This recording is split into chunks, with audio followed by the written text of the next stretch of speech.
Hello and welcome back to channel guys. मेरा नाम है श्री गायकवाड़ और स्वागत है आप सभी का फिर से एक बार हमारे इस यूट्यूब चैनल पे।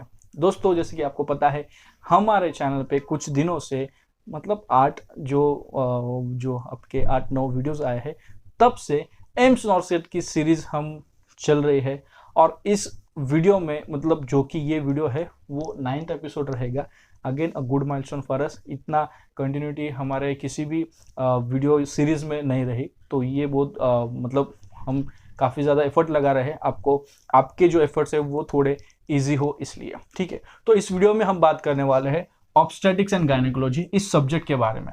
अगर आपको जो एम्स नॉर्सेट है उसको क्रैक करना है तो एक एक सब्जेक्ट हम देख रहे हैं, सिलेबस का एक एक सब्जेक्ट में क्या पढ़ना है वो हम देख रहे हैं। ठीक है, तो ऑब्स्टेटिक्स एंड गायनेकोलॉजी में आपको क्या पढ़ना है उसके लिए मैं आपको उससे पहले मैं आपको बता दूं, ऑब्स्टेटिक्स एंड गायनेकोलॉजी ये जो सब्जेक्ट है ना, 10-20% इस सब्जेक्ट में इस सब्जेक्ट से रिलेटेड 10-20% क्वेश्चंस जो है वो एम्स नॉर्सेट के एग्जाम में पूछे जाते हैं। तो अगेन छोटा छोटे चीज़ें है, छोटे छोटे स्टेप्स है, इसको भी आप कवर कर लो तो 10-20% जो क्वेश्चंस है ना वो 180 क्वेश्चंस में से उसके लिए आप प्रिपेयर हो जाते हो। तो अब इसमें कौन से क्वेश्चंस रहेंगे जो कि, या फिर कौन से टॉपिक्स रहेंगे जिसको आपको प्रिपेयर करना है, ताकि आपका मतलब जिसके लिए आपको ज़्यादा टाइम देना है, मैक्सिमम एफर्ट मैक्सिमम फोकस लगाना है, ताकि ऑब्स्टेटिक्स एंड गायनेकोलॉजी में आपको कोई टेंशन ना रहे। ठीक है, तो उसमें सबसे पहला और इम्पोर्टेंट जो टॉपिक है वो है एंटीनेटल केयर।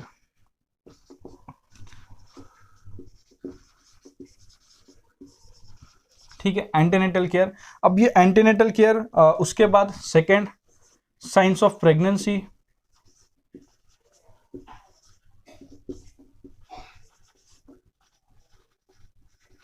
ठीक है, थर्ड जो टॉपिक है अब ये एएनसी, लाइक इसको हम कहेंगे एएनसी। एएनसी में क्या आप पढ़ोगे, एएनसी विजिट्स कितने होते हैं, एएनसी में क्या काउंसिल आप करोगे, क्या केयर देते हो, सब कुछ डाइट वगैरह सब कुछ इसमें आएगा एएनसी में। साइंस ऑफ प्रेगनेंसी में हम कब कहे कि वो पर्टिकुलर इंडिविजुअल फीमेल ही प्रेग्नेंट होती है। ठीक है, तो प्रेग्नेंट है या फिर नहीं, प्रेगनेंसी है या नहीं, तो वो साइंस होते हैं जो कि आपको पढ़ने हैं। इसके ऊपर तरह तरह के घुमा फिरा के क्वेश्चन आते हैं। ठीक है, इसलिए वो इंपॉर्टेंट है, साइंस ऑफ प्रेगनेंसी। उसके बाद complication during pregnancy, another important question. इसमें कई सारे डिसऑर्डर्स है, कई सारे क्वेश्चंस मतलब कई सारे डिसऑर्डर्स है, कई सारे टॉपिक्स है जो कि आपको पढ़ना है, जैसे हाइपरेमेसिस ग्रेविडा, पीपीएच वगैरह। काफ़ी पीपीएच तो चलो पोस्ट है, बट ड्यूरिंग प्रेगनेंसी में क्या क्या होता है, क्या क्या चीज़ें हैं, तो वो कॉम्प्लिकेशंस आपको पढ़ने हैं। कॉम्प्लिकेशंस ड्यूरिंग प्रेगनेंसी, कुछ डिसऑर्डर्स है जो आपको पढ़ने हैं। उसके बाद embryonic development.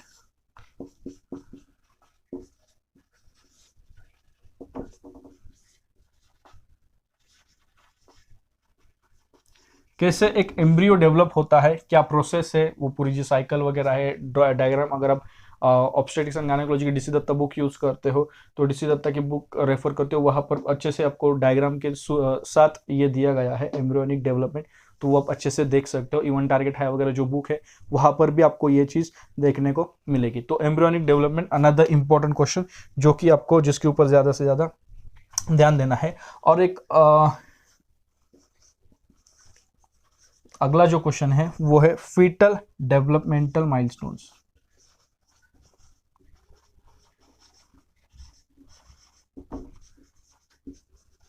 Fetal developmental milestones, तो फिटस जैसे फिटस होता है उसका डेवलपमेंट, मतलब यहाँ तक आया है, यहाँ तक आया है, अकॉर्डिंग टू वीक्स भी, ये वीक है तो कहाँ तक गया है, तो ये सब कुछ डेवलपमेंटल माइलस्टोन्स जो है फिटस के, तो वो भी आपको पढ़ने हैं। तो ये इंपॉर्टेंट टॉपिक्स है, इसके ऊपर ज़्यादा मैक्सिमम क्वेश्चन पूछे जाते हैं इन ऑर्डर। तो एंटीनेटल केयर पे, फिर उसके बाद ये टॉपिक्स है, 1 to 5 ऐसे टॉपिक्स है जो कि आपको अच्छे से पढ़ने हैं ऑब्स्टेटिक्स एंड गायनेकोलॉजी में, जिसमें 10-20% मार्क्स आपके कैरी करता है। ठीक है, अगर हम टॉपिक्स देखें इसमें तो स्टेजेस ऑफ लेबर।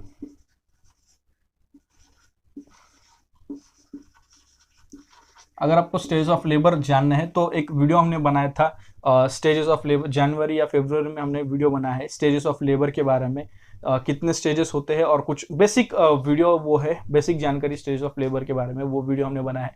तो मैं ट्राई करूँगा आई बटन पे वो वीडियो दे दूँ इफ़ पॉसिबल, तो वहाँ पर जाकर आप वो वीडियो देख सकते हो।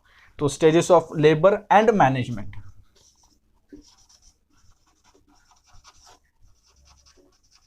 तो active management of third stage of labour, ये बहुत ही हॉट क्वेश्चन है, ज़्यादा बार पूछा जाता है, इवन आपके यूनिवर्सिटी एग्जाम्स में भी ये क्वेश्चन पूछा जाता है। तो management of labour, stage of labour and management.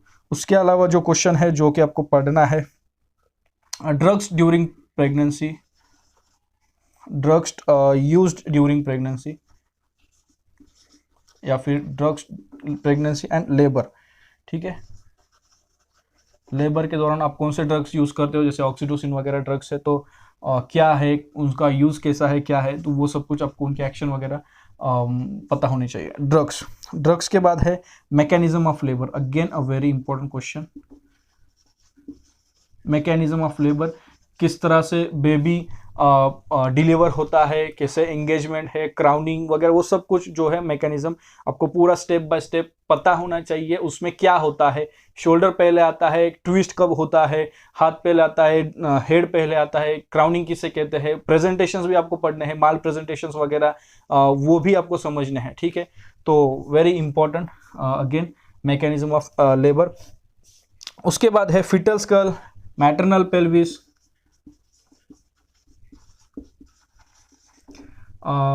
Maternal pelvis. ठीक है, फिटल स्कल, मैटरनल पेल्विस। फिर इसमें आप क्या पढ़ोगे, इनके इसमें क्या मोस्टली आपको पढ़ना है, डायमीटर्स। ठीक है, diameters and landmarks again, yes, बहुत इंपॉर्टेंट है।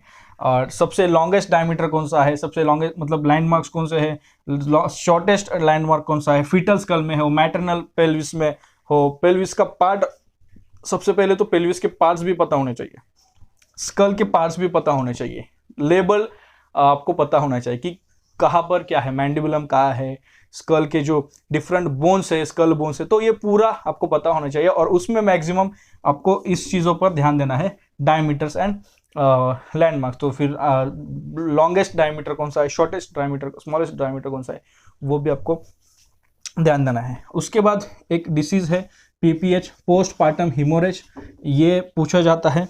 एंड उसके अलावा कॉम्प्लिकेशंस ड्यूरिंग लेबर तो हमने देखा है, ड्यूरिंग प्रेगनेंसी है, और ये है complications during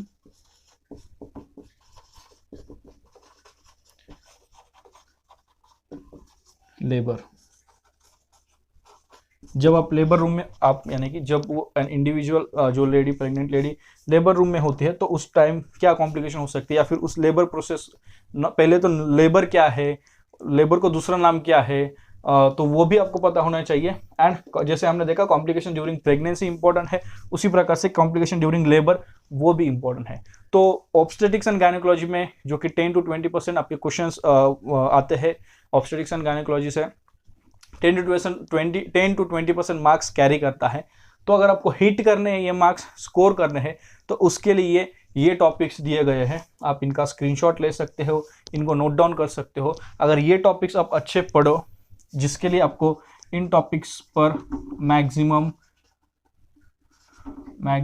time, maximum focus देना है, ताकि आप इन टॉपिक्स को अच्छे से पढ़ो, अच्छे से प्रिपेयर कर लो, एंड आपके जो चांस है इन टॉपिक्स के साथ obstetrics and gynaecology related questions को करेक्टली सॉल्व करना, करेक्ट आंसर लेना, 1 मार्क स्कोर करना, जो भी मार्क्स हो गए वो स्कोर करना, एंड नॉर्सिट एग्जाम को क्रैक करना, उसके चांसेस बढ़ेंगे। तो आई होप ये जो वीडियो है एपिसोड नंबर 9 वो आपको हेल्पफुल लगा होगा। इसमें जो भी हमने पढ़ा है, जो भी हमने देखा है, वो आपके लिए यूज़फुल लगा होगा। अगर आपको यूज़फुल लगा, हेल्पफुल लगा, तो ज़रूर इस वीडियो को लाइक करिए। कोई भी चीज़ है वो आप कमेंट करके बोल सकते हो, वीडियो को शेयर भी कर सकते हो। और अगला जो एपिसोड रहेगा उसमें, जो कि एक शॉर्ट एपिसोड रहेगा, उसमें हम देखने वाले नर्सिंग रिसर्च के बारे में, एजुकेशन के बारे में, मैनेजमेंट स्किल्स के बारे में भी। ठीक है, तो एपिसोड नंबर 9 में बस इतना ही। आई होप आपको पसंद आया होगा। मिलते हैं एपिसोड नंबर 10 में। और ये जो हमारी सीरीज चल रही है, बार बार एब्रोड सीरीज का नाम आता है क्योंकि इससे पहले एब्रोड सीरीज के बारे में ही काफ़ी कुछ चल रहा था, इसलिए एब्रोड सीरीज नाम आता है बार बार। तो ठीक है, ये तो हमारा एम्स नॉर्सेट सीरीज है। तो एम्स नॉर्सेट के सीरीज का अगले जो 2-3 आई थिंक 2-3 ही अभी वीडियोस आएंगे। तो आई होप अभी तक एम्स नॉर्सेट ये सीरीज आपके लिए हेल्पफुल रही होगी। हेल्पफुल रही है तो आपको पता है क्या करना है। See you in the next episode. Till then shalom, शांति और सलाम। Bye bye.